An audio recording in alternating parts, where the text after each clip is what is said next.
What's going on, my friends, and welcome to the Messenger Podcast with your host, Sam Cologne. And today we have another amazing guest. His name is Alexander White. He is a husband, he is a father, and a performance coach. Peak performance coach. Let's get that specific. And I'm going to bring him on, and as usual, I'm going to let him do his own introduction. Alex, what's going on, my brother? Welcome to the show. Yo, what's up, Sam? How we living, baby? You already know what it is. What's good, man? So is this the space where I get to tell who I am? Yes, sir. Well, I am like you said, I'm a husband, I am a father, I'm a business owner, I'm a creator, I am all of the things. I started a business. Well, I was an athlete for a long time, and then the universe took the athlete away. And I got to recalibrate and connect mind and body and came back full force. And from all those perils and lessons, I've been a consummate student of life, energy, and being a good servant. And started a business in 2014 called Peak Human Performance as part of my continuous journey to not only find my own highest levels, but to share my lessons along the way. I started working with professional athletes, and then that slowly built into now what we have are three businesses. We've got Academy, Ascend, and Align. And then we have another company called Peak Executive Performance, where I speak and work with companies to integrate energetic knowledge into their organizations. And man, that's where we're at right now. So super dope. Get to live every day in my dream. Super dope, man. Yeah, man. I know that you are definitely a student and also a great teacher. Thank you. It's amazing. I love the way you articulate shit. You know, when we talk about stuff, and I'll say something, but so what I'm hearing is blah blah blah, and I'm like, yeah, that's what I meant to say. Yeah. So you do have a beautiful way of articulating. I learned a long time ago through music, this concept of storytelling, and one of the things that I found with clients over the years is that the better the analogies that I'm able to use, the faster I can teach the lesson. So over 20 years now, I've just amassed a variety of how my brain works, and stories, analogies, ways to make really complex things, whether they're biological or psychological, try to seem simple. And if I can do that, it makes it a lot easier for people to cross the crevice of knowledge to action. And then we're able to get action into habituation, and that's where we really get into the magic. So, storytelling and making things seem simple, that's where the butter is. So good. Damn, I got so many. I want to take this in so many angles, but it's one step at a time, right? So we started off with you saying you started off with sports, and then that was taken away, and then you went through transition, right? So I don't want to go too much into that, but let's give the audience a taste of what that was like for you. Well, it was the hardest thing. For me, at that point in my life, it was the hardest thing, right? I'd spent my entire life from the time I was 6. I started competing in swimming when I was 6. I played soccer. I played football. I was like an all-state, 2-time all-state football player here in Ohio, and then went to college, played football. And I had a really, breakup with sports, and I was questioning my identity. I was falling back into the creator. I'd always been into music. I was always into theater and arts. And at that time, sports definitely wasn't, I think it was mostly because of the coaching situation. It just really kind of tainted the water for me, and I was falling out of love with it. But then I actually fell in love with the sport of lacrosse. And the group of guys that I was able to connect with really reinvigorated my desire to continue to perform as an athlete. And that placed me overseas for a couple years. And I got to play music, I got to play sports, I got to continue my education, and I got to work. And I got to do all these things for about 2 years. And in that journey, in one of our competitions, I ended up having a serious back injury, some herniated discs, some spinal fractures that kind of steamrolled into about a 3-year recovery process where it just got so bad. I couldn't walk. I couldn't sleep. I was constantly in pain. I'd come back to the United States to get some medical care. And at that time in the early 2000s, medical care, there was not really a lot of guidance. So the suggestions were either surgery and load up on, oxycodone and Vicodin and those types of things.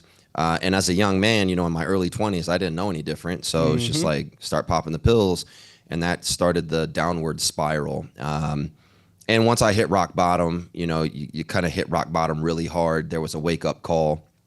And the wake up call was, after, a couple nights of just doing wild things, being wild, and really feeling depressed, constantly angry. And it was almost like my higher self. I would look at it and say like source, God, whatever, was looking through me at me in the mirror and was just asking me like, yo, what are you doing? Like straight up. Like it wasn't even me talking to me. I know that feeling. And that shifted everything. And then from there, it was like, all right, this isn't who I am. This isn't who I'm going to be. Let's make a change. And that really was like the rebound, like a rubber ball hitting the wall, was like the rebound of me bouncing into the next highest version of myself. And then after that, that process, when you really create an identity around being something, right? Being the athlete, being the CEO, being whatever, and it is abruptly taken away from you.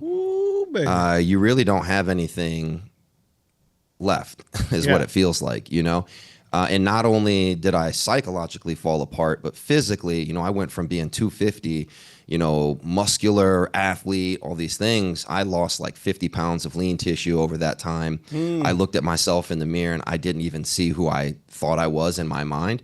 So it really played a number on me. And, that started really diving deep into the psychology and really trying to understand what was going on. I'm a very patterns-oriented person, looking for sequences and looking for, the interconnectivity of everything. And that really is what led me to understanding, okay, I need to reorchestrate my mind and how it's operating. And then through that, I started rebuilding my body. And what I found was this beautiful meshing of building your body and building your mind at the same time. And then as I started studying more about it, there's just so much more research and study and science that was out there that I had never been exposed to. But more importantly, as I was going through it, science was also going through it at the same time. So there was this ramp up of understanding the relationship between the mind and the body. And one of the things that really fast-tracked that for me was spending a lot of time studying Eastern philosophy, Eastern ideologies, Eastern medicine, and those practices that have been around for thousands of years that, when you grow up in the American system, in the Western medical system, you're never really exposed to that. You're taught that the body is a bunch of divided parts. In Eastern ideology philosophy, it's all one unit. Yes. So yeah, it really changed not only how I viewed myself, but when I started bringing that into my coaching practice and really working with my athletes that way, we would be talking about all of the life things, right? Their fitness, their family, their finances. We'd be talking about their psychology. We'd be talking about their sleep. And really, it just started ramping up the quality of their performance, changing how they were not only playing, but changing how they were living. And that naturally kind of steamrolled into expanding beyond just the athletes, but really into anybody who was focused on high performance. And that naturally gravitated to people who were former athletes, who identified as former athletes, who had moved into being entrepreneurs, high-level creatives, CEOs, people who were responsible for other people.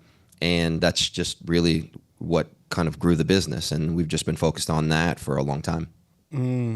Man, there was a lot there, brother. Thank you so much. There's a lot there.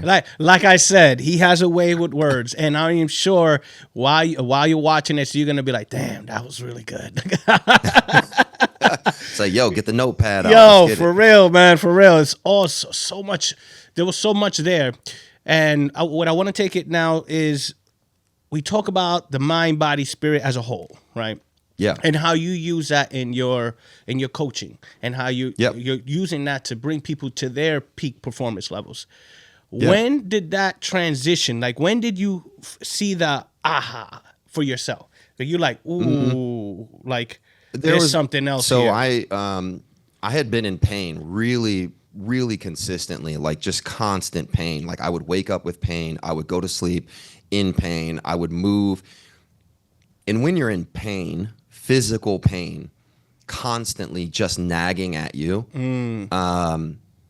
it wears you down. Like it literally wears you down. It wears down your thinking, your decision making, and you really just are not yourself. You become someone different.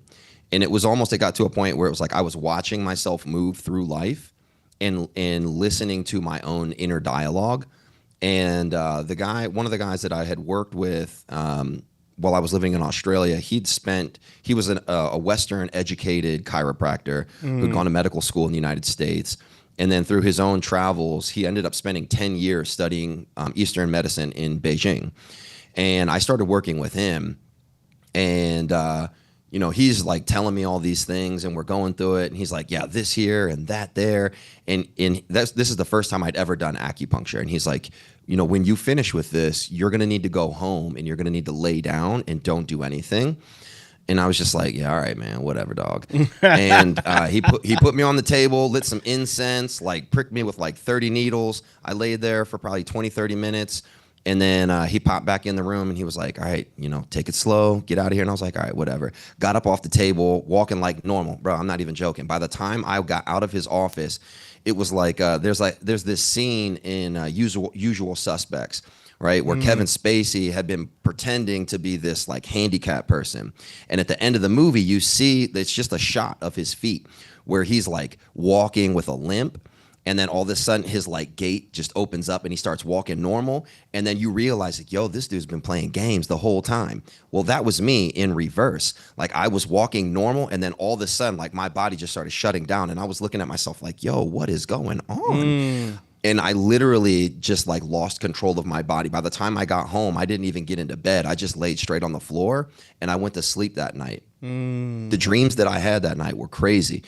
But that next day was the best day I had ever had in like 2 whole years of my life. And it just opened up the top of my head to really becoming clear. And then my next few sessions with Thomas they were not even body. They were just all mind. And that's what he started talking to me about.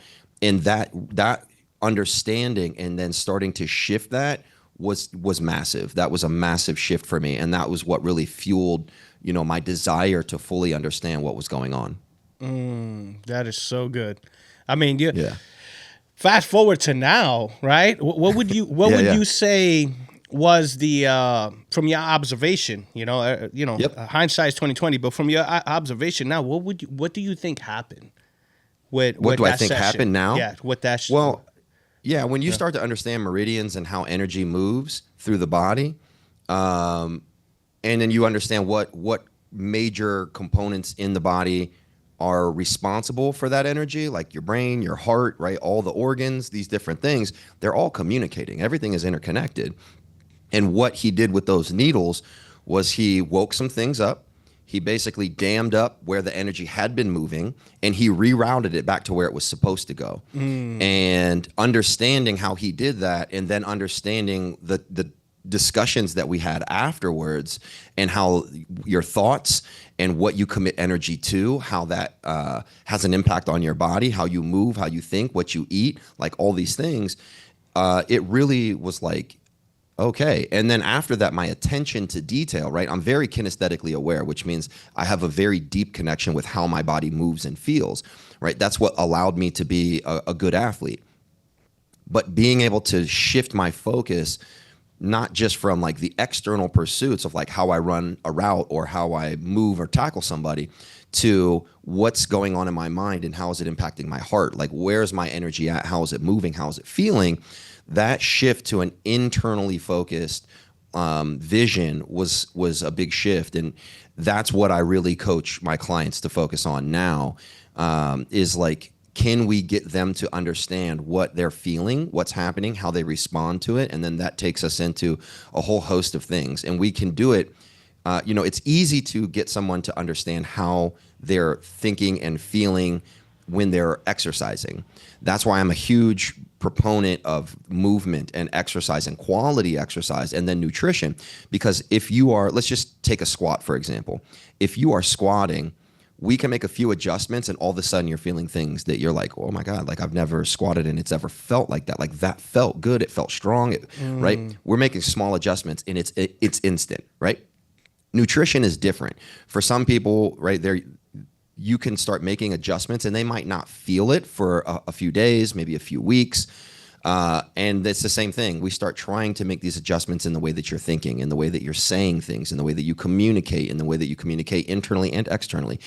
You might not really see the benefits of that for a few days, few weeks, few months.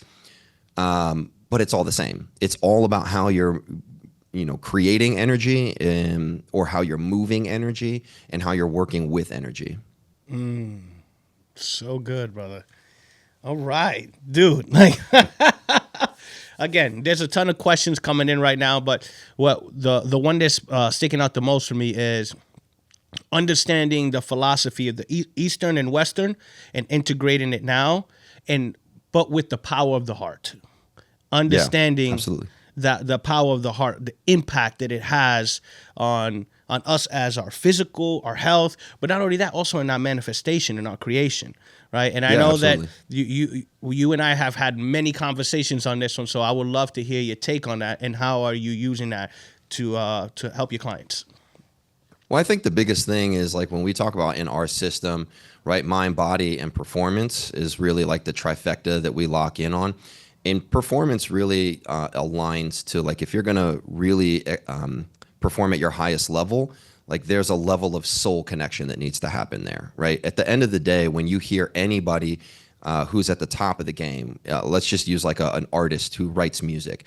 When you listen to them talk about some of the songs that have been their greatest hits, like they didn't really work hard. They just say like, it came through me. I didn't write that song. It came through me. When you hear athletes, they say like, I was just in the zone. Like everything dropped, everything blocked out. I wasn't thinking about anything. I was just in the moment, right? Well, there's a level of dropping into, the universal consciousness, that stream. And that's the performance that we're looking for, whether it's performance as a parent, as a CEO, as an athlete on the field, as a painter, as a musician, whatever, that's what you're looking for. And that can't come from the mind, right? When we are in the mind, we're constantly thinking, we're analyzing, we're trying to process all these things. But when we allow ourselves to just drop down into the heart, which actually vibrates at a higher frequency than our brain does, it allows us to really just move in love, move in authenticity, to be in the moment, to like just experience. And that requires presence. So I think that's really, at the core, really where we're at with it. We're really focused on how do I get somebody to tap into those feelings? How do I get them to connect to those feelings, to leverage, just being the best version of themselves, really, right? I mean, that's the name of the company, Peak Human Performance. So when we're looking at that, we're looking at it in all facets. We're looking at it through your fitness, your family, your relationships, your friends, the work that you do, all those things. And when you can get into that space, anything is possible. Everything is possible, right? Yes. So I don't know if that answers your question, but that's kind of where my head is at. Listen, it's perfect. Exactly the way you answered it, because now it's transitioning me into another question where, I for me, from my experience, tapping into the heart is like a whole nother world. Like when you're in that heart space, it's like a whole nother world. However, I also understand now that I've been taking, I guess, my physical transformation to a whole nother level. I also understand the power of building the body habitually, right? And so like knowing the right habits to prepare the body. So when it's time for it to do what it needs to do, you don't need to worry about it. It knows what to do, right? And so I don't know if I mentioned it on the podcast, but I think right before we got started, I said I'm on day 3 of a fast, right? Yeah. Yesterday, I was supposed to go and train with my trainer, right? And since I'm fasted, I said, I'm not going to train. I'm taking it easy because I know the toll that it takes on me, especially when I get to the phase where there's no food, no water. So I took off, but I'm supposed to see him at 3 p.m.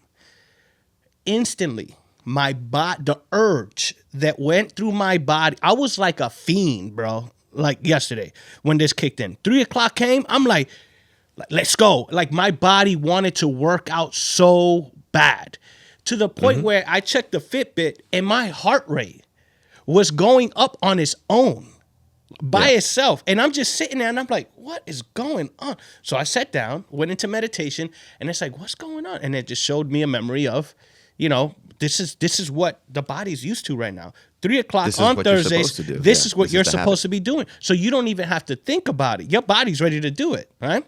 And so this experience, I've been experiencing this also when I'm sparring, right? So when I'm sparring, I do the drills so much that when it's time to parody, and it just happens, right? So can you elaborate a little bit more on the power of building the right habits and what is going on when something like this happens?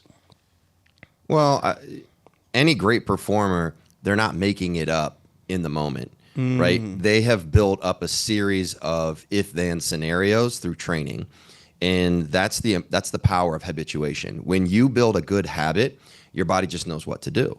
So as an athlete, what do? You drill specific situations, right? A specific blocking technique, a specific striking technique, in grappling, you know what I mean? There's movements and counter movements, and when you drill them over and over and over and over and over and over again, what happens is you're building in this pattern of an if-then scenario so that your body knows how to respond specifically to that. We are creatures of habit, right? Our bodies are designed to operate with a level of consistency, right?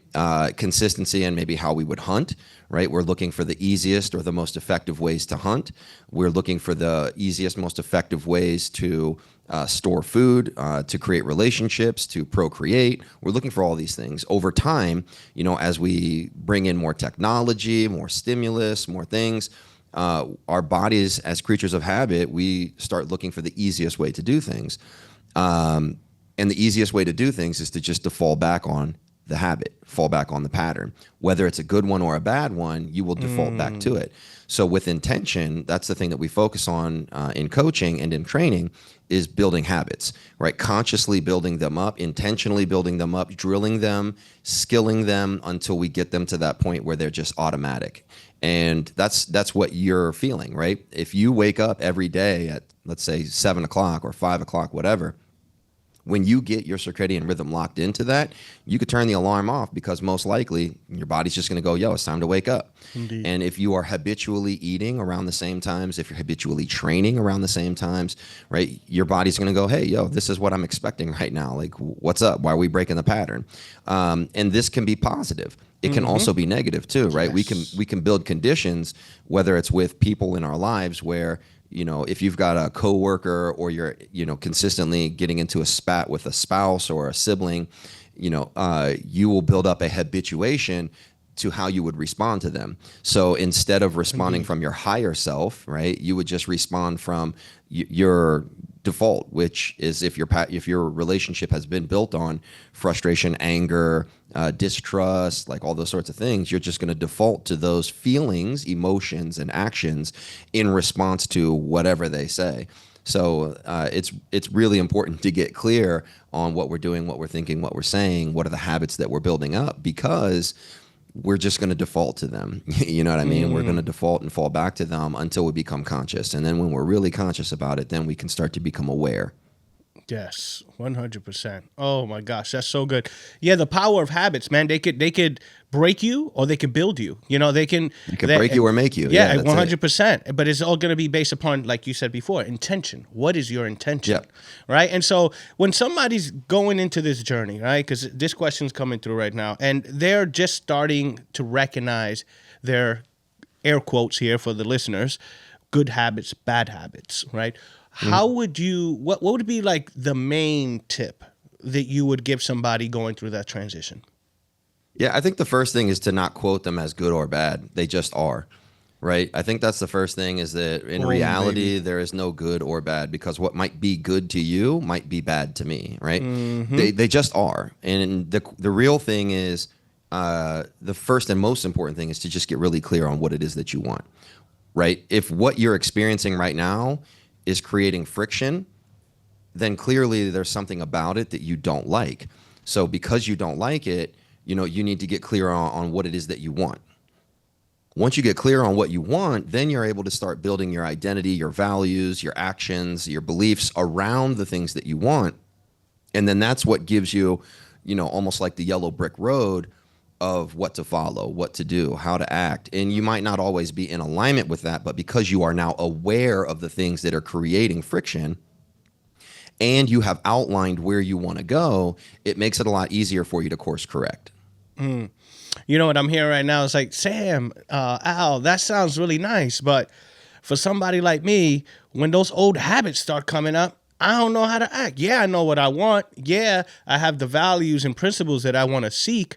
But when these old habits come, like, they just do what they do, and I like lose control. What do I do? So what do we do in those situations? Because people will say that to me all the time. I don't know what to do. The truth is, you do know what to do. Indeed. Like, that's it. You do know what to do, right? So if we sat down and we started talking and you would say, I don't know what to do, I would say, no, pause. That's a story. You are telling yourself a story. Because the reality is if I start asking you questions and I said, okay, well, what would you do if you wanted the outcome to be this? What would you want to do, or how would you act if you wanted it to be in alignment with what you desire? And they're able to tell me. Mm-hmm. So the question is not that they don't know. The question is that they're not getting out of the ego to be able to give themselves the space to be able to do that and take action. And what we're trying to do is we're trying to close the gap between the thought and the emotional response and then into the action piece. And I look at these things, this is what I teach, is like the TEAR, and it's a box. In between every one of those segments is space, right? Between the stimulus and the response, there's a gap. And your level of awareness is what you are empowered with to be able to decide. And when you start developing awareness, your awareness isn't going to be so strong that you're able to get right in the middle and fix it right out of the gate. But with continuation in thinking and then role playing and reflecting, you're able to say, you know what, if then scenarios, if I do this, or if this thing comes up, or if I start feeling this way, then I'm going to do this instead of that. And then what eventually starts happening with more frequency is that this thing is going to happen. And instead of you going into the default mode, you're going to go, oh, wait, that's the thing. Okay, this is what I said I'm going to do. All right. And then you dabble in it. And then when you dabble in it the first time, the second time, the third time, you're going to be like, oh, yeah, like that was better. Give yourself kudos, right? Yes. Celebrate yourself in that little small win, because when you celebrate that small win, you get a biological response, and that biological response reinforces that neural pathway in your brain. And then what happens is the more that thing comes up, the more you're aware of it, the more you're like, yo, wait, no, that's what I'm going to do. And you just keep on that perpetuation, just like building a habit, until it's a default. Until it becomes the default. And then it's no longer the thing that happens, and then how you respond to it is the way you used to do it. Now it's the way you wanted to do it. And now you're like, yeah, I don't do that anymore. Exactly. It's just simply the way you be. That's it. That's just how you are. It's the way you be. It's ways of being, right? Yes. When I write that, I always write capital B, capital E, ING, being. It's your ways of being, because it's a choice. It's in this moment right now. Yes, 100%. You know, you touched on something about giving yourself kudos, right? And that's something big that I see. It's a good tool to help people transition. And there's this thing that everybody talks about, delayed gratification, right? From my experience, I take that off the table. Like if I'm coaching somebody, don't even use the word delay. Just no. Take that out. For me, we talk about micro progress, right?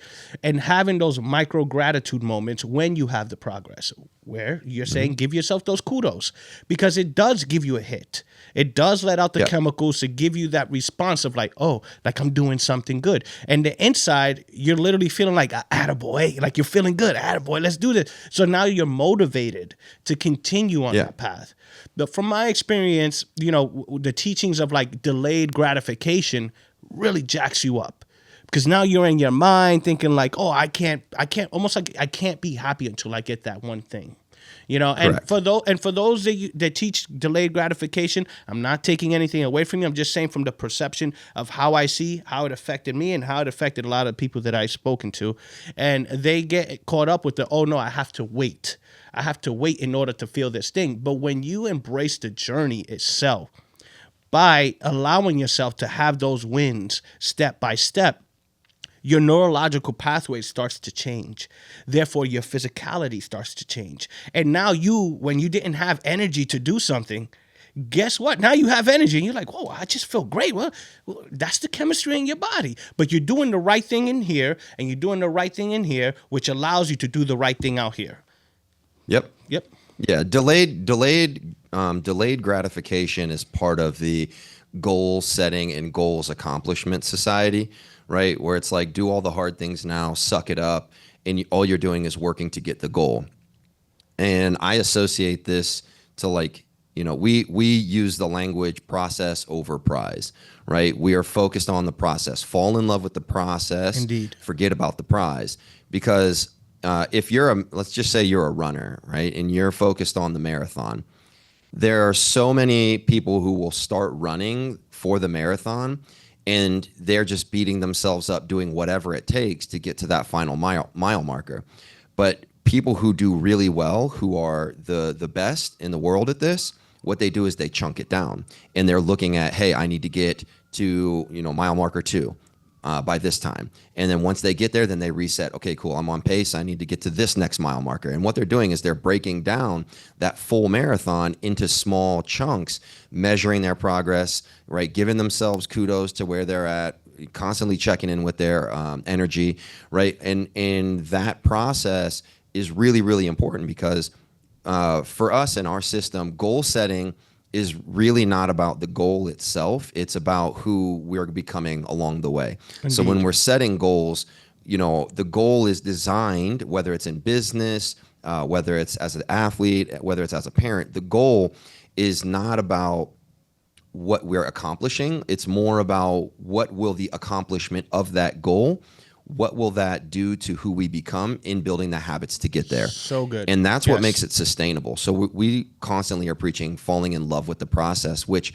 biologically is reinforced with what's happening in the hormones in the body. Yes. So good, bro. Well articulated, bro. I told you guys he has a way with words.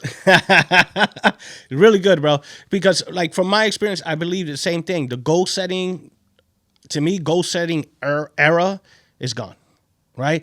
Understanding that goal is who you will become, that's where it's at, right? Because to me, it's like now I get excited when I have certain goals, right? When certain goals come up, I'm like, oh, the process of me getting to that, I'm gonna be completely different. Now I know I'm gonna be able to do this, I'm gonna do that, I'm gonna be able to do this, because I know what it's gonna take me personally, this vessel, to get to there.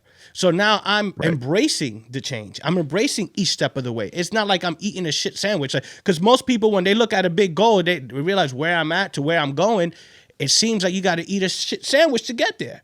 But if you change that perspective and say, okay, that's the goal, and what is it going to take me to become the person that is in that picture, in that goal, it brings excitement. Because now you're like, oh, now I'm going to learn how to do this, and I'm going to learn how to do this, and I'm going to learn how to do this, and I'm going to, oh, shit. And an excitement comes over you. Yeah. And the problem with the old ideology around goal setting is what has led to people who like yo-yo, right? Because there's a million and one different ways where you could maybe accomplish that goal. But if you don't change who you are, that goal is no longer sustainable. And I think that one of the most tangible things that most people can attest to in their own personal lives is with something as simple as their weight, right? People will say like, hey man, I want to lose 30 pounds. And it's like, okay, well, do you want to lose 30 pounds or do you want to get 30 pounds off and keep it off for the rest of your life?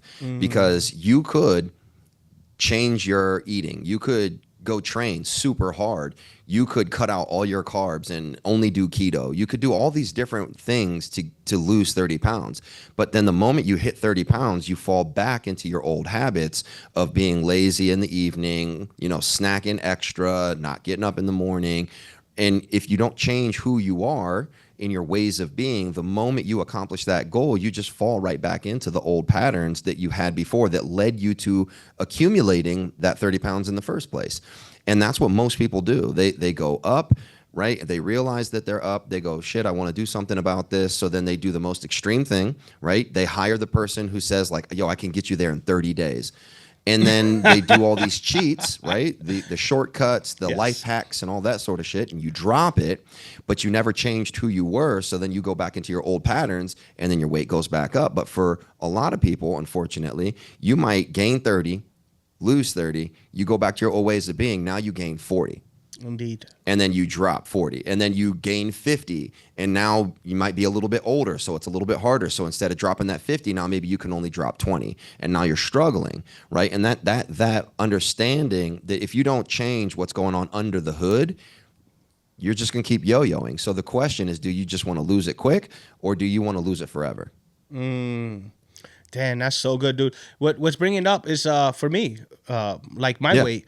Like for me, like my weight was never an issue for me personally. I always checked my blood work. Everything was good. I felt good. I felt energized. I could physically move well. So I was good. But I decided to not to lose weight, but to become the best version of me physically. Not just energetically, not just spiritually, but physically. And so I made that decision April 28th, 2024, right? And so I sat down and this just download meditation, and I made the choice. At that moment, when I'm in meditation, I physically felt what it is to be the best version of me in my inner eye. And right away, boom, I'm like, I'm sold. Whoa, we doing this. And so what started coming up is the steps to get there. First thing was I started doing grappling. Right, I'm doing BJJ, and then I started doing Muay Thai. Now I'm doing boxing, and through these things, my body is physically changing. The abilities, what I can do, the balance, the everything, it's all coming together. But it's not like, I didn't say, I'm going to do this, I'm going to do that, I'm going to do this. No, I first bought into that version of me that I'm like, okay, this is the best version of me at that point in time. And I tuned into it and I felt it. And now it's just pulling me there. I don't have to say, okay, I'm going to do this, I'm going to do that. It's just the opportunities, the different, I guess, techniques, if you want to call it that, the different ideas, they're all coming in because I've already made the decision that I am that greater version of myself. Yeah. I got a question for you. Knowing what you know now, feeling what you feel now, would you ever go back to the way that you were in April last year? No. Okay, so what I would say to you is that your body, you were confident in who you were internally as a vessel, but you didn't know any different because your body was just the way that your body was, right? And you had become comfortable with the way that your body was, not knowing that there was another level available to you. And I think that that's one of the things that people they get sidetracked with, right? They become complacent or comfortable with where they are, but because spiritually they're so aligned with who they are that it's not a question of like, I don't love my body. It's never that, right? But it's knowing what it feels like to actually be the best physical version of yourself. Yes. And knowing what is possible when physically you're at your next level, it shifts everything mentally, emotionally, spiritually, right? And I think that's one of the things that I'm always trying to make sure that I'm passing on to, my clients is that they would say something to me like, well, I just feel really good where I'm at. Okay. Have you ever felt the other side of this? And they would say, well, yeah, I did, but that's no longer available. That's a story. Yes. Right? And once we get them to that next level, right, they cross the bridge, they're on the other side of the canyon, I always ask them, would you ever go back to that? No, I won't. I won't because I know what this feels like. And that understanding is such an important thing. Is like in our society now, people have become so okay, so complacent, so comfortable with the idea of what they think good is, right? But when we really start feeling what that next level of good is and we really build into it, it shifts the whole world because now you're like, man, This has always been there. I just needed to shift my thinking and what I desired, set a new goal, set a new standard, set a new way of operating, a new habit, and it shifts everything. And that's the thing, is it's a mental shift. Like you just spoke exactly to the same concept that we work with our clients on, which is, what do you want? Right? You get this download in your mind and you go, I'm at the end of the day, what you're really saying is like, I know there's something better for me. Indeed. I know there's something better for me, right? It doesn't mean that I don't love who I am. It doesn't mean that I'm not okay with my body. But what it means is, it means I know there's something better for me. And when you see that and you know that and you start getting a taste of it, nobody wants to go back. Not at all. Nobody ever wants to go back. Not at all. Right? And that's the key to building those habits, so that when you build those habits and then you shift your identity, when you shift the way that you see yourself, your identity is aligned with those beliefs and actions and those values. That's it. That's how you make it sustainable. Yeah, so typically like recovery after like when I do ceremony, maybe a day, a full day of rest and I'm good. But there was this one time it took about 3 days. And when I sat down to like really like analyze, it was the amount of energy that was flowing through my body. It was a lot. And it took a toll on my body. And I'm like, wait a minute, what's going on? Usually this is not the case for me. It doesn't matter the amount of energy, but there's something going on here. So for myself, I went into meditation, what's going on? And it's like, there's expansion right now, right? To me, I look at us like us human beings as a reflection of creation, and creation is forever expanding, right? It's like, it's infinite. It's the beginning and the end. It's the everything. So for us as well, we have, I feel, the ability to continue to expand. And at this point in time, I got the download, like, it's time for your expansion. So my question, I always say, okay, what do you need from me? I need you to upgrade that body. That's your next step. Upgrade the body. There's things that we're trying to teach you and show you right now, and your body right now can't handle them. And it could handle them. Obviously it can, but look at your recovery. It took you 3 to 4 days to recover. Or do you want to continue this path, or do you want to prepare your body so that this way, this next level of expansion, of energy understanding, your body can handle it? What do you want to do? I'm always like, I hear you. I'm doing whatever it is that you need me to do. Let's do it. It's game time. And so going through that, I want to share an experience that happened to me. I started jumping rope, right? That was one of the main things that I started off with, jumping rope. So I put half an hour. Didn't matter how many times I messed up. Half hour, you jumping rope every freaking day for the next 77 days. That was like a download that I got, right? Okay, cool. So I did it. So I'm doing it. Dude, by like day 33, I'm talking, my calves hurt, my feet hurt, my knees hurt, back, everything was hurting. But I made up my mind that it didn't matter, that every day I'm going to do 30 minutes for the next 77 days. And so one day it hurt so bad, dude, that I'm hopping on one foot, but I'm still doing them, right? Hopping on one foot. And then I got this download to say, why are you hopping on one foot? You got two. And I'm talking to myself like, but it hurts. No, it doesn't. You think it hurts. It doesn't hurt. Stop it. Just do your thing. 2 feet. So I'm like, all right, cool. And I'm doing it. And dude, I felt this warmth come over me. The pain went away.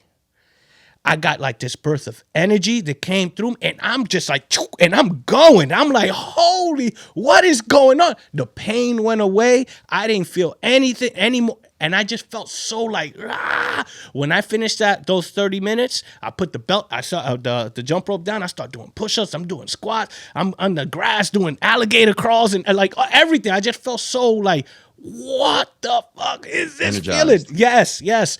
And that was it's a part of this journey that I'm telling you that I've been invited to take, which is you are capable of so much more. But you can't know that if you're not putting yourself to the test. Yeah. You are willingly putting yourself through this ringer so that you can see what is it that you are capable of actually doing. Yeah. So there's a series of, books in Sanskrit that were written, maybe like 2,000 or 3,000 years ago.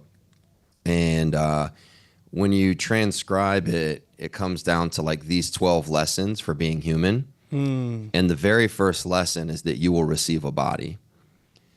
And when I first started reading this, I was like, wait, what? Like, you will receive a body.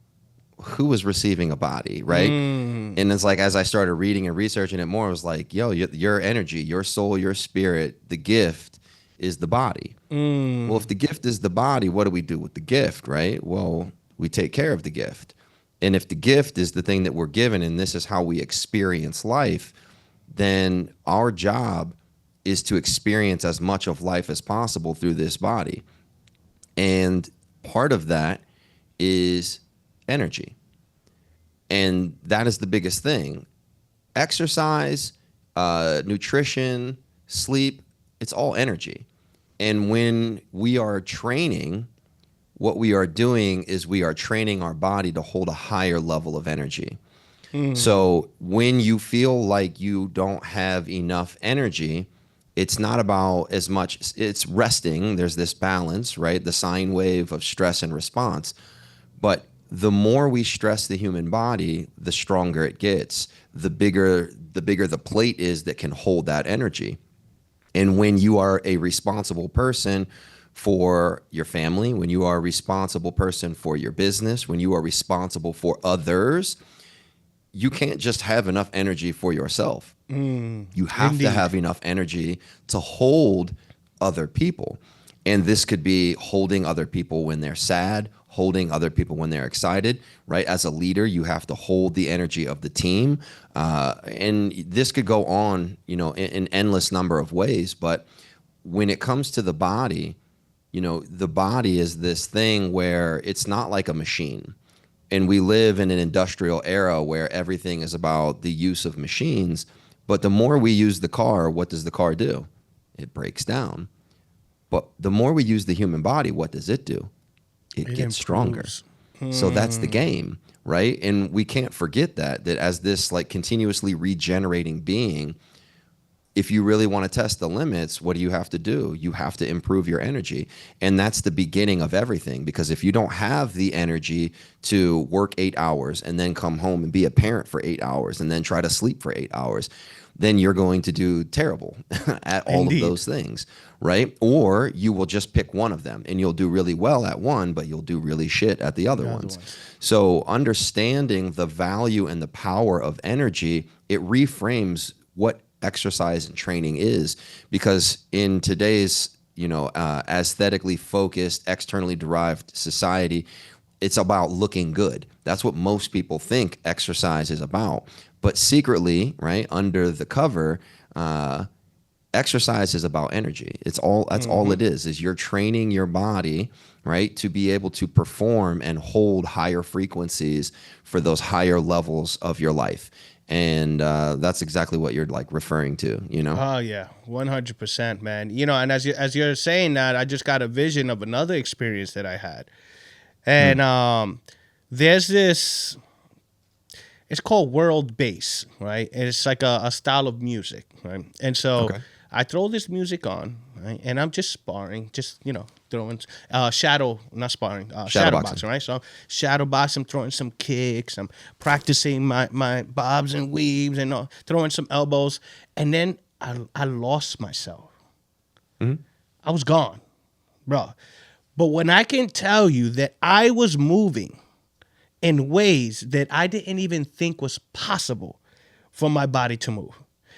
A speed that was like, it was mind-blowing to me. I'm observing myself do this.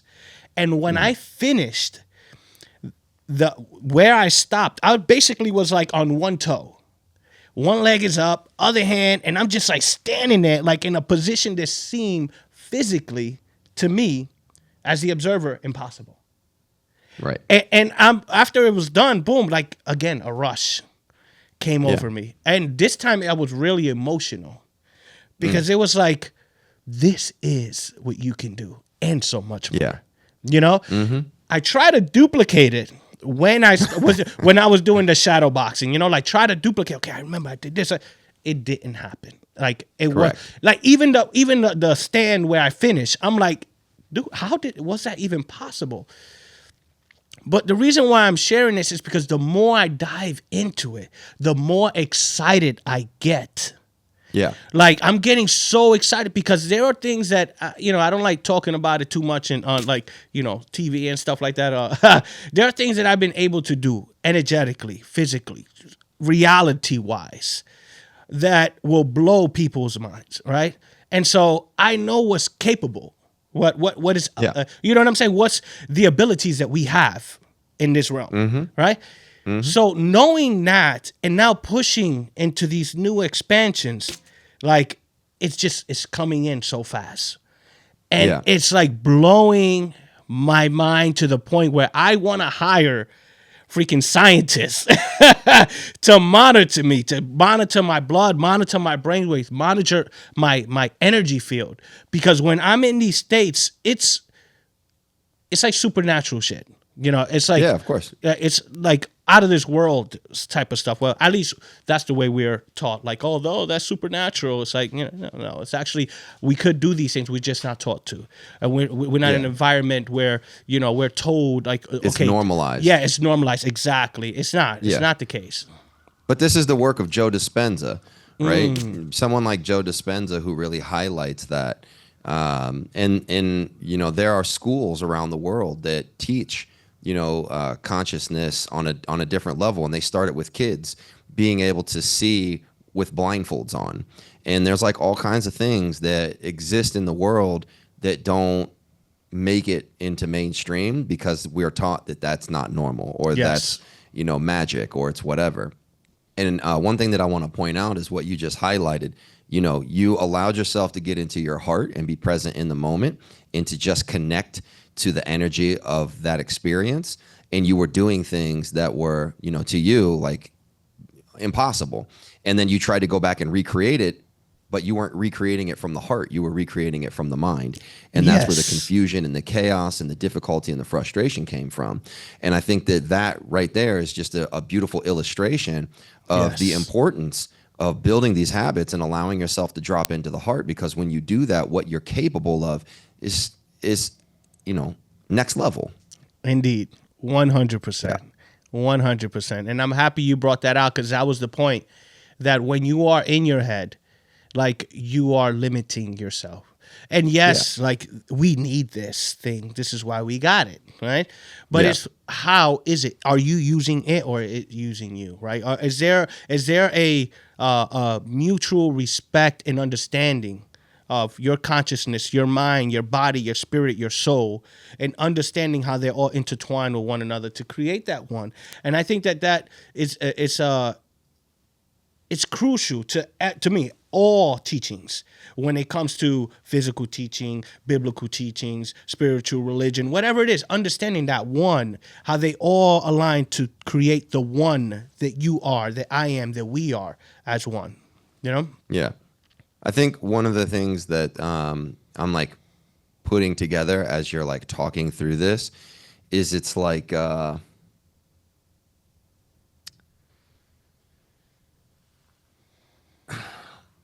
in our society, in Western society, in Newtonian ideology, the importance of the brain has been really hyped up. And the brain is important, but it is not the most important thing, right? And to just put a little emphasis on this, back in World War II, you'd have guys coming into the ER or into the medvac and they got bullets in their brain, right? Guess what? These dudes can still talk. They can still move. They can still do all these things with parts of their brain missing. You can't do that with your heart. If your heart gets a bullet in it, you're done, dog. Like straight up, that's the game. You know what I mean? Indeed. Like game over, done. You don't get to start over. And when we are taught that thinking is the most powerful thing that you can do, well, that's what I think leads people to like overanalyzing, overthinking, being in their head too much.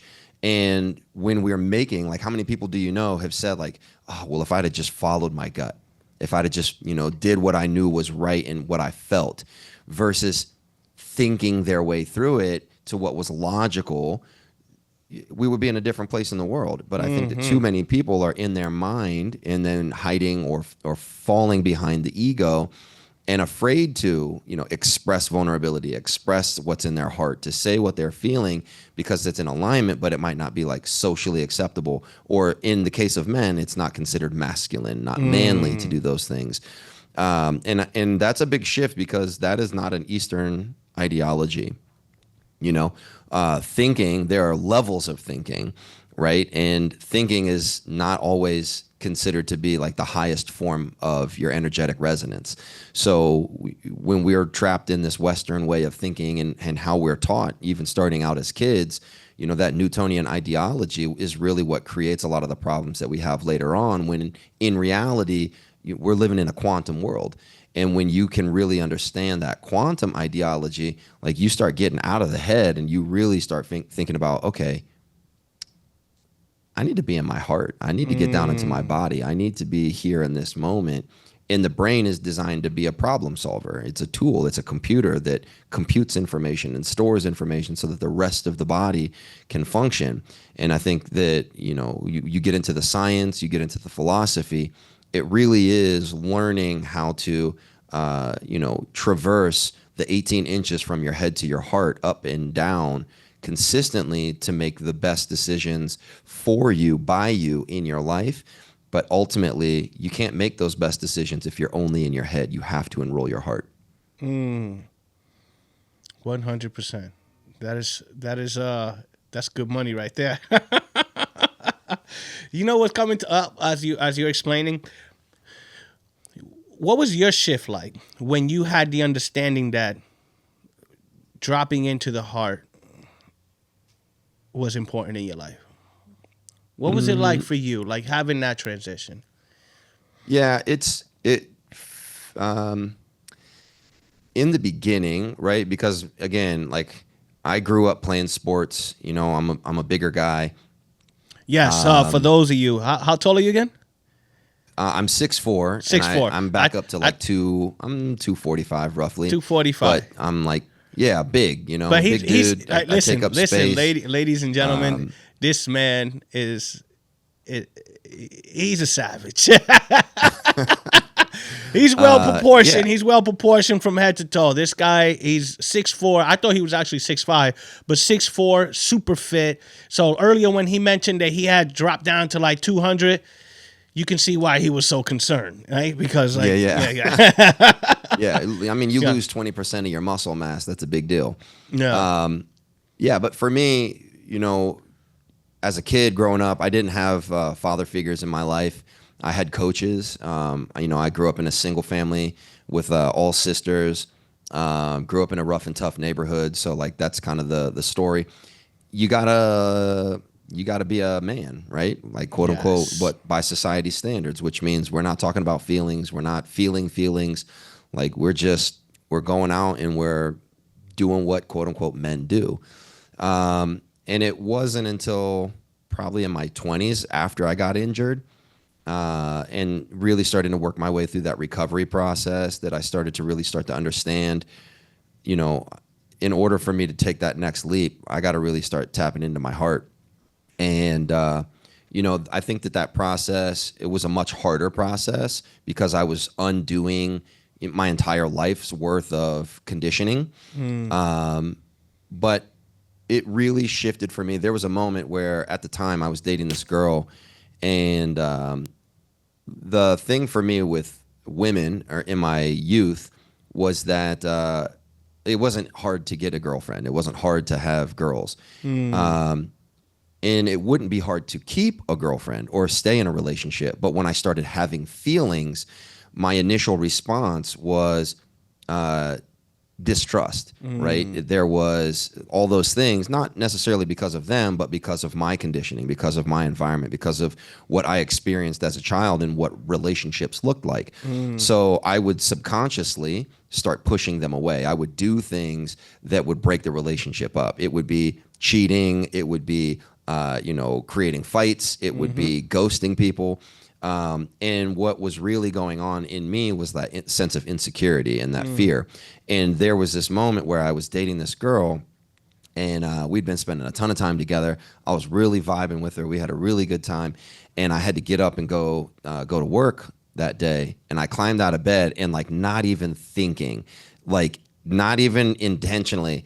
I was just like, "All right, I love you," and I said it, and I was like, "What Whoop. the?" Hey, Chi. And What I was like, that? yo, bro, I just shut it down. I grabbed my stuff and I walked out. And like as I'm walking to the car, I'm like, yo, what was that? Like, what the, you know? And the whole next couple of days, like I didn't answer the phone. I didn't call her. I didn't message her. I was just like processing all of these things. And, earlier we had talked about, the space between the stimulus and the response. Yes. And I had really been focusing on paying more attention to my emotions. And it was like, you know what, I actually do. I really like this girl. And I didn't know how to handle that. I didn't like I had never been in that water before where it was like, how do I make this thing work? And being able to communicate that with her, like that, this was like, all right, if I'm going to do this, I need to do the uncomfortable thing, which was sit down and really explain to her, what's going on inside my head. And I'd never done that with a girl before. And to my surprise, she received it really well, and it turned into this beautiful dialogue. And because she was able to energetically hold that, right, because she was much more emotionally developed, as women are, she was far more advanced than I was. She was able to hold that energy, and we were able to communicate it on a level to where I'd never done that before. And that just spawned a new depth to a relationship. And fast forward, she became my wife. And, we've been married and together now for, I don't know, something like almost 17, 18 years. And knowing that that was like a huge shift for me was massive. And then, I have these other moments in my life where that happened, having children, specifically, my case, having two daughters. Yes. Two beautiful daughters. Feeling what that is like to be a father, but to be a father to two young women, it just shifts, what the importance of being in your heart. And, you mix in things like, medicine work and spiritual work and, your own reflection and that sort of thing. It allowed me the opportunity to practice, right, staying connected to those emotions and doing it with intention and building the habits and really saying, like, who do I want to be? Who do I want to be as a husband? Who do I want to be as a father? Who do I want to be as a man? And as a man, I can look back with this level of maturity over my years and understand what it was that really blocked up my father and blocked up my grandfather and blocked up my stepfather and blocked up these other men in my life where they could be the masculine, but they couldn't be the emotional, quote unquote, feminine energy man. And realizing what kind of problems that created, not only for them, but what it did to the people around them, and really understanding that, and again, practicing and habituation and awareness and intention setting, and focusing on the identity and the goals. It just became like, oh, this is the new puzzle I get to work through. I get to build this, and that once you know how to do it, like that's the beauty of being an athlete.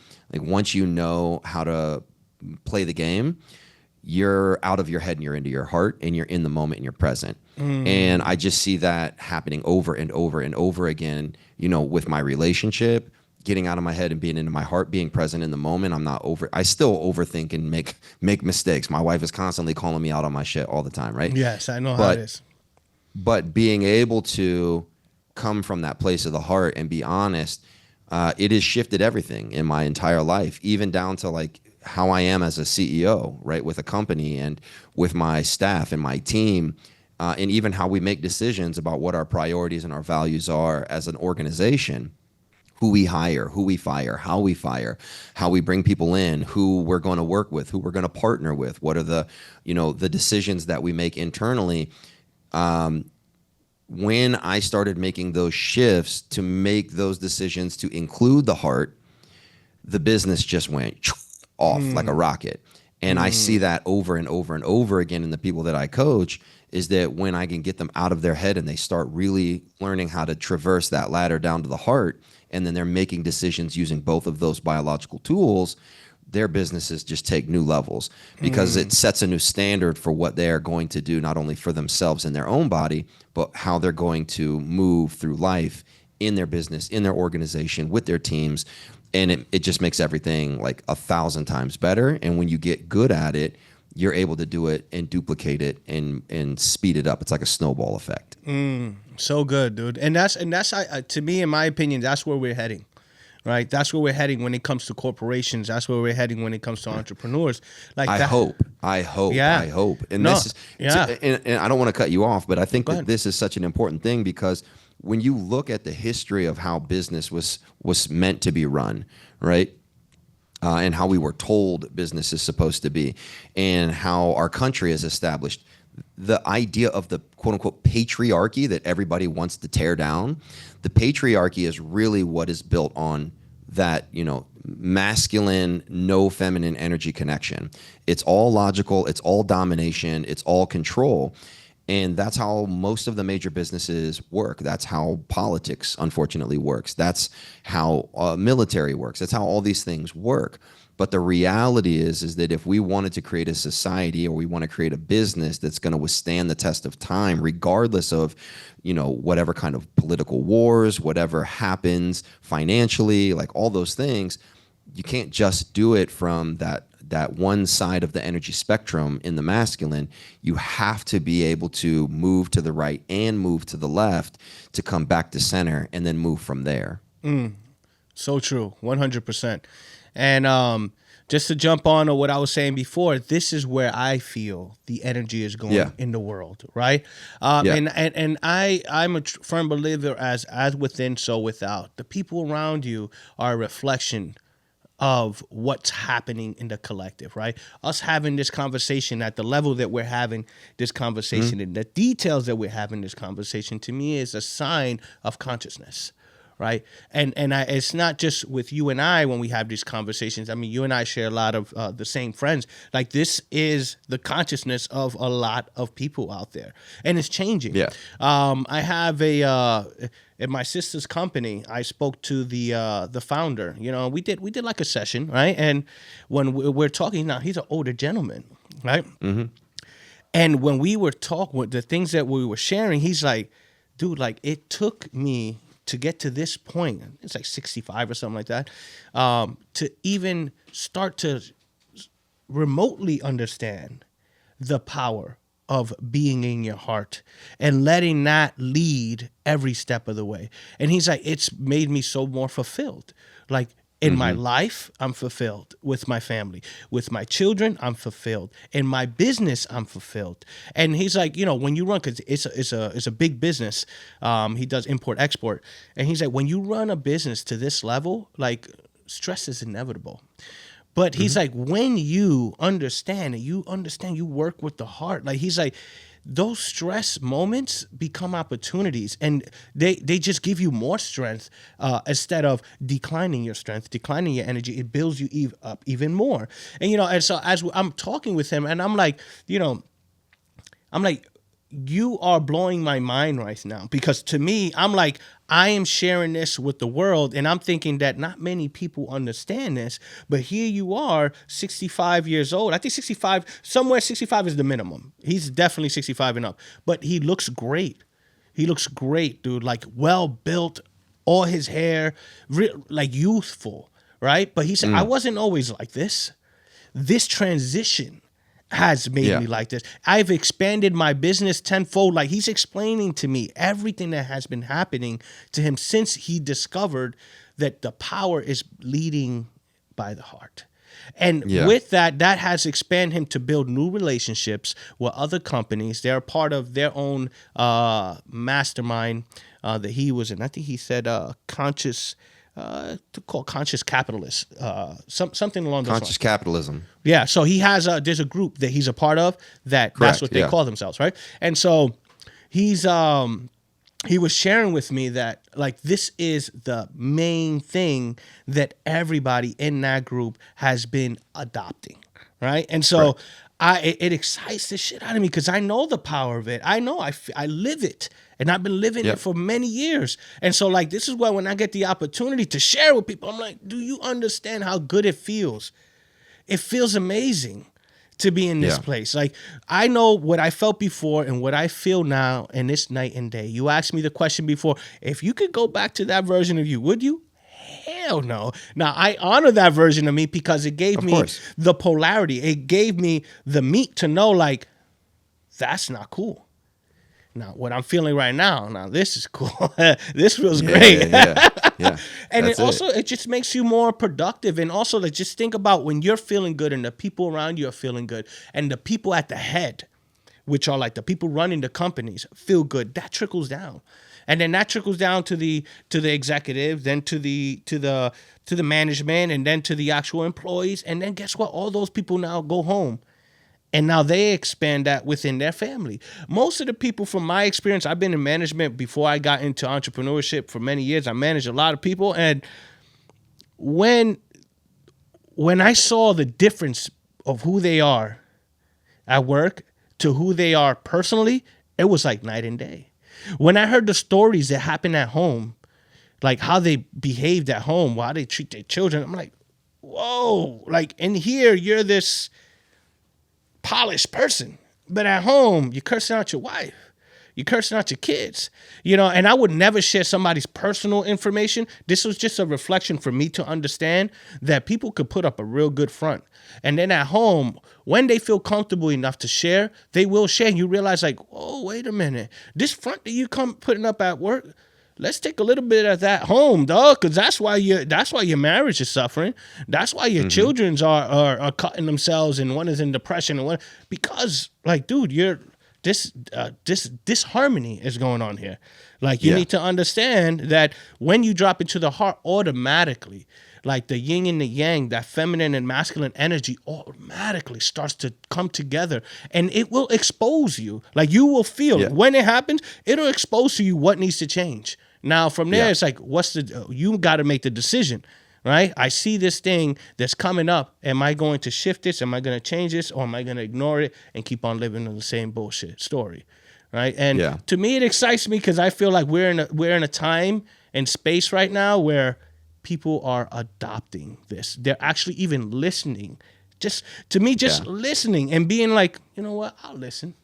Just that alone. It's becoming more common. It's becoming more common. It's more accepted, right? And when people who are higher up at the top of the company, right, people who are influencers online, when you start seeing more mainstream people adopting that, it makes it more socially acceptable to have that conversation, to even explore it. And that's what leads to mass adoption, right? And at the end of the day, if you were thinking about, that the just get back into quantum for a moment. If you could influence positively with these thoughts and habits and actions, just 1% of the world population, right? If you could influence 1% of that world population, that's enough to shift the global energetic frequency, right? So that's the goal. And I think that's what everybody should be thinking about, is if we can have that type of an influence just by having this conversation, the ripple effect, like dropping a pebble in a pond, it permeates out for years, right? Way more than what we would ever be able to fathom. And that's the beauty of it. Yeah, dude, you just spoke on that 1%. Like, that is powerful, right? Because if you think about right now, when we talk about the 1%, what do we think? When we think about the 1%? Well, the 1% you think of as the elite of the elites. Yes, right? exactly. But what does that look like right now? Right? Yeah, it's the same thing we were just talking about. Exactly. It's the patriarchy, All it's the domination, masculine energy. Right? Yeah, Masculine. exactly. Hiding an ego, but that's the old way of existing. And if you were to think about it, this from the perspective of indigenous tribes, right? This is that story of the Condor people and the Eagle people, and that prophecy of things cycling around every 500 years. We are in that window of time right now where there's this opportunity for the Condor people, the people of the heart versus the people of the mind, to be able to take back the control of the world and to be able to heal the earth, to be able to heal humanity. Because the Eagle people basically killed out the Condor people, 500 years ago, if you just want to do the math. And we could go back through the history books and talk about that and look at that and look at pretty much everything that happened across the world. Uh, and what it was is it was people who were looking through masculinity, mass domination, control, basically went out and slaughtered everybody else or enslaved them or whatever because they thought they were better than them.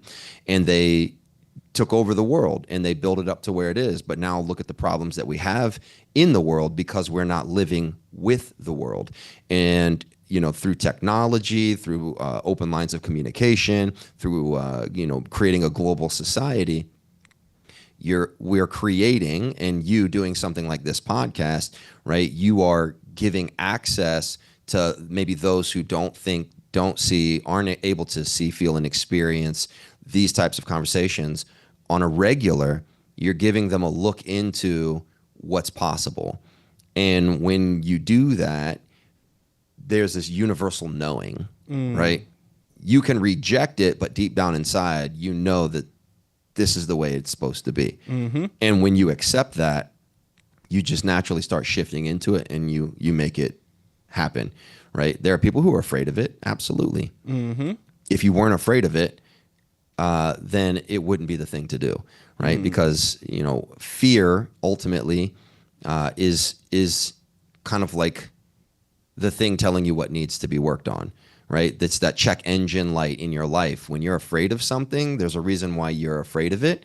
And that means it's probably one of the things that you need to be moving towards in order to improve, right? When the check engine light comes on, you don't go like, oh, no, like, stop doing that, No, you take your car and you go get it fixed.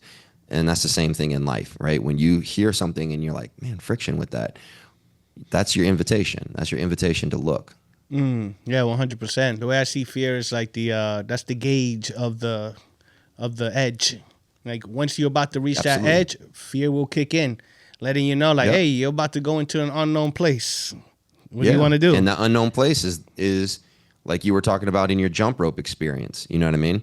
That unknown place. Man, do I put both feet down? What happens if I break my ankle? What happens if my body shuts down? What happens if fear, head, right? Okay, well, let me just trust. Let me fall into the pocket. And the next thing you know, like you're outside of those bounds, right? You use the analogy of like fear is the edge. Well, guess where growth is?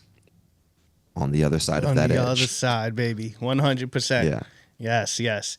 Man, listen, brother, this has been amazing.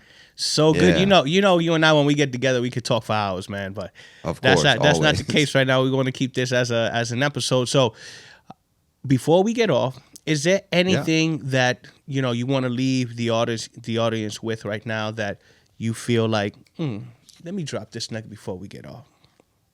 I just think first it's important, like if you took the time to watch this and to listen to it, don't just let it be something that you listen to and then you go back on about your old way of thinking. Like, right, the things that we're talking about in here, examine your life through that same lens. Like, evaluate yourself. Where are you at? Like, we talked about fear and the check engine light and like your identity and like all these things. Like, start examining your life as though your life is the puzzle. But the beautiful thing about it is that the puzzle's not already predetermined. It's whatever you want to make. So, when we get a box of 500 on a puzzle and it's like the Eiffel Tower, well, guess what? That puzzle is only going to be the Eiffel Tower. But in our life, right, if we are made in the likeness of God or, Ra or Allah or whatever you want to call it, we get to create our life. Which means every time you put a new puzzle piece down, you get to shift that picture. You get to shift that image of what it looks like. So you have a choice. You have a choice to either keep doing what you've been doing, or you can do something different and create something brand new. And everyone has that gift. Everyone has that ability. So, don't just listen to this. Like, let it permeate you. Let it force you to question your ways of thinking, your ways of being, and allow yourself to create something new. I think that's the big thing. Give yourself permission to do something different and become something better. So good, ladies and gentlemen. So you guys heard it from Mr. Alexander White. We're going to put all his contacts and everything down in the description. So if you guys want to get in contact with him, feel free to reach out. As you can see, the man knows what he's doing, right? The man is a heart-led leader, right? And not only is he a heart-led leader, he also is a person that works on himself. Like that last tip that he gave you, don't just let it fall on deaf ears. Actually, let this stir you up and encourage you to make change, right? That is something that he lives by. That's why it was easy for him to just say it, right? And I'm encouraging you to do the same, right? So until next time, I'm sending you guys so much love. And remember, I am you, you are me, and we are one. Until next time, my friends. Peace.